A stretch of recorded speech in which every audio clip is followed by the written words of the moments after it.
real, right? Yes, often. Yeah. It's the most terrifying thing, right? The whole idea of that.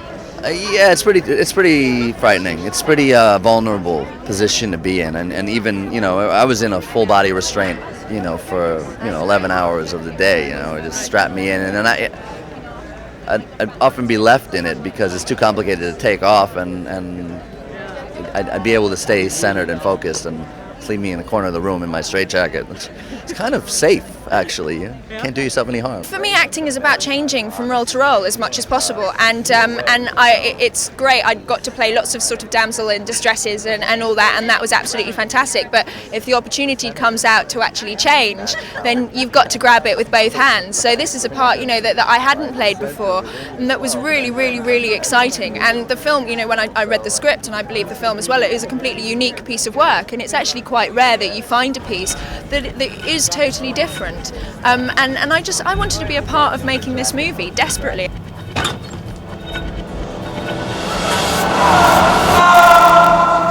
I found an isolation tank and got to spend time in a sensory deprivation tank for hours, and kind of the legal way of disconnecting from your physical being and trying to separate, even find what that would feel like, which is pretty powerful and enlightening. So and not terribly scary. No, you shut him in this drawer and he actually hurt himself at one point with doing that. I really hurt him. Yeah, I mean, why do that? Why put an actor through that kind of It's in the script. He saw the script when he read it. But what could be more fabulous than to put an actor in a straitjacket, slam him in a morgue drawer, and then walk away and have a cup of tea? What's the longest you left him there? He was in there for quite a while. And he was screaming in agony too. You've got love scenes, you've got to have an American accent, Yes. I mean, a lot of things. What was the most challenging aspect for you? Well, I mean, I think the American accent was a big thing, obviously, and I'd never done it before. I'd never really even tried it before. So when I went up for the audition originally, I wasn't quite sure whether I could do it. I worked with a fantastic dialogue coach called Julie Adams, who really was absolutely amazing. And we watched lots of different actresses and went, yeah, we'll have a bit of her voice, and John gave me lots of things to read and films to look at, and we just came up with it. Has she pulled it off?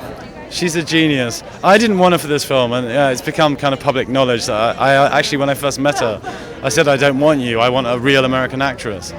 But she's like Jane Fonda in Clute in this movie. It's like it's going to blow people's minds how far she's come.